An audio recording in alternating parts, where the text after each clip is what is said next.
In the chronicles of man, there are whispers of angels, radiant and pure, and of demons, terrible and unrelenting. Among the legions of hell, one name is spoken with trembling lips: Asmodeus, the demon of lust, the king of desire, the destroyer of love. From the beginning of time, mankind has struggled against its own desires. Lust has toppled kings, shattered empires, and led countless souls to sin. But what if lust were not only temptation? What if it had a face, a name, a will of its own? That face is Asmodeus. He is no ordinary demon. In ancient texts, he slays, he torments, he waits in the darkness between marriage and death. His power is not brute strength, nor armies of flame. His weapon is the heart itself. He whispers where love is strongest and twists it into ruin. To love is divine, but to fall into the grasp of Asmodeus is damnation itself. In the tale of Sarah, daughter of Raguel, 7 times she was wed, and 7 times her bridegrooms fell, strangled in the night before her wedding bed was ever consummated. Who was the hand behind this terror? None other than Asmodeus. Tonight, we walk the path of shadows. We unmask the demon of lust.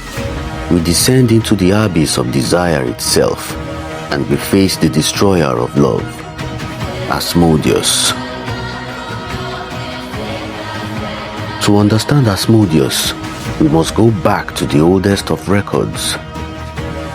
His story rises first not in medieval grimoire, but in sacred texts itself, the Book of Tobit. There we find Sarah, daughter of Raguel, tormented by a fate cruel beyond imagining. 7 times she was wed, and 7 times her husbands fell dead before the marriage bed was touched.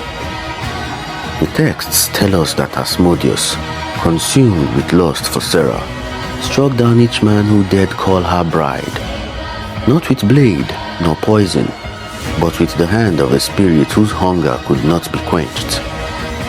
And yet, Sarah was innocent. She was no seductress nor temptress.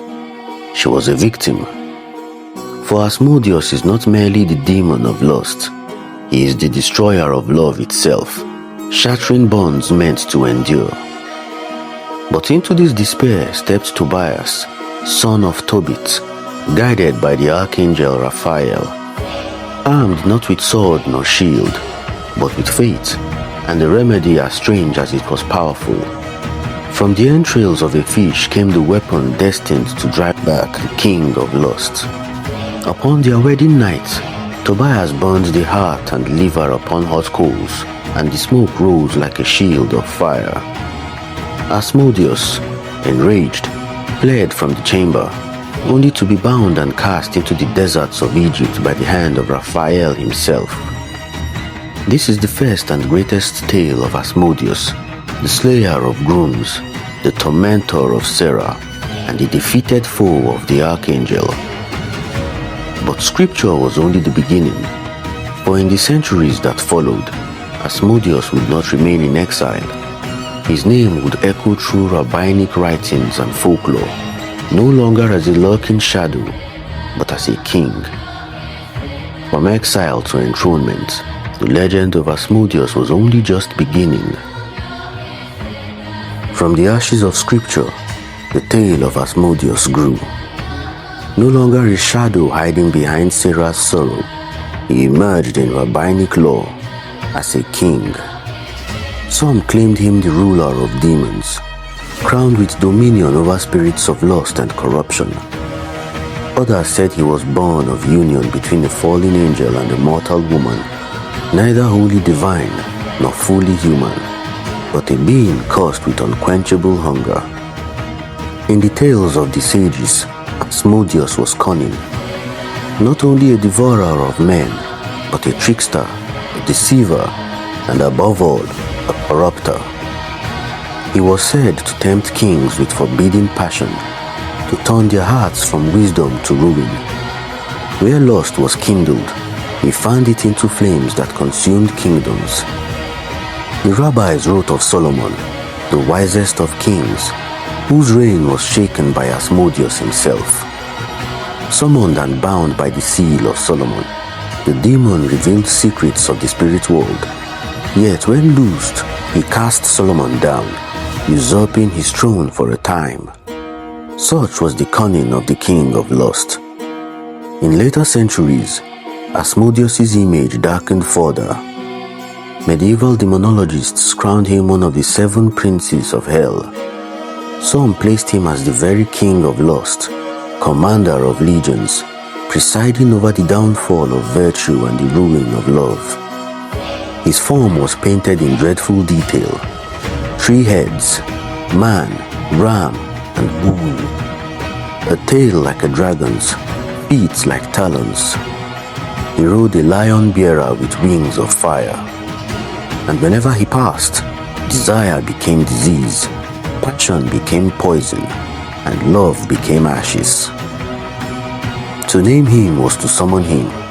To gaze upon him was to risk temptation. To challenge him was to invite ruin. Asmodeus, the crowned king of lust, was no longer just a demon lurking in shadows.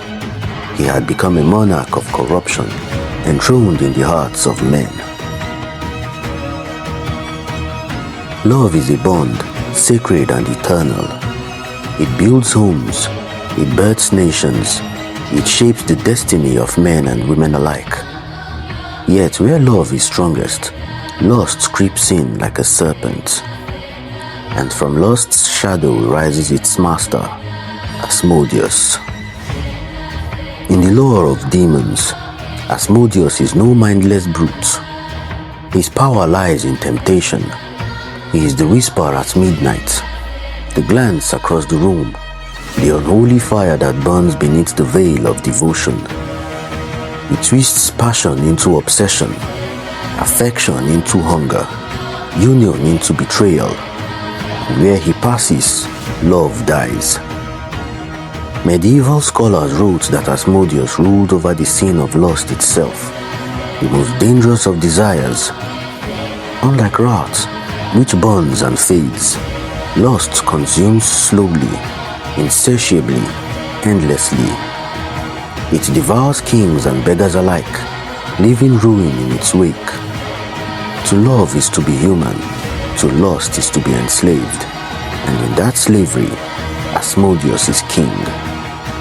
He is painted with dreadful majesty, one head like a man, filled with cunning, one of a ram, filled with lust, and one of a bull, filled with rage. His body crowned with flame, his feet like talons, and upon a monstrous dragon lion he rides into the hearts of men.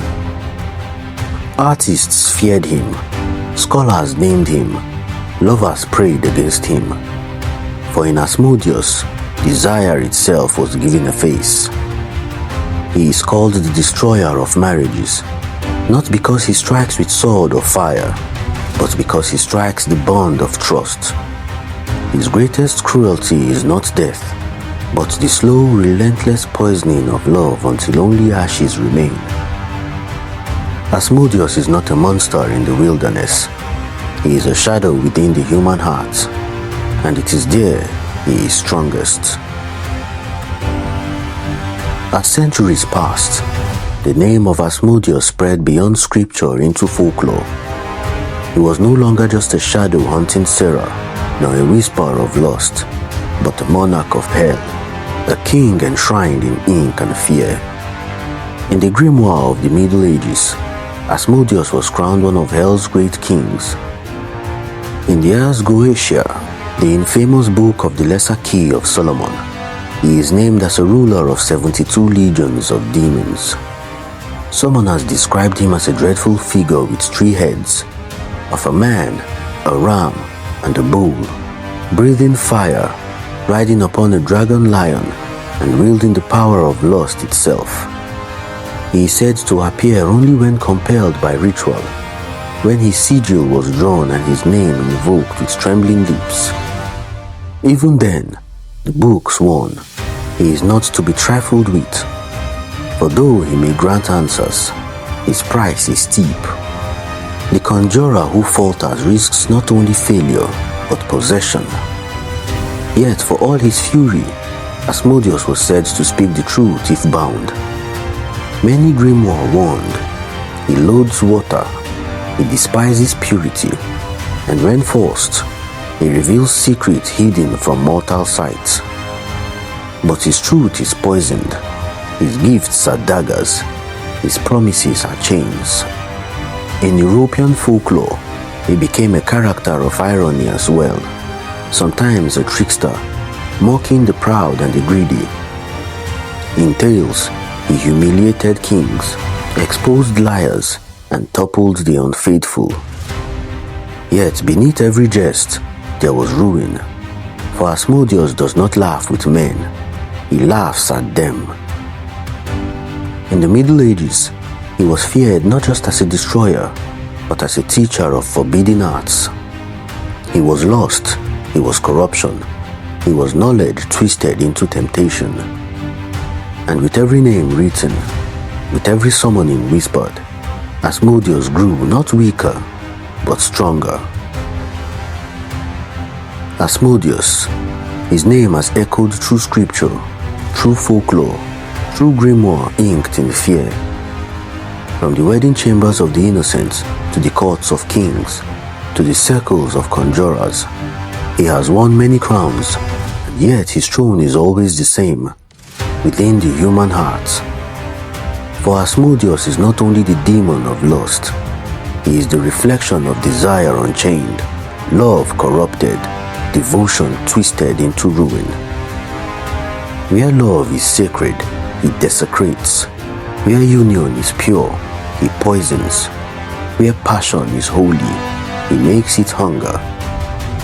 He is the destroyer of marriages, the corrupter of vows, the eternal shadow cast by human desire.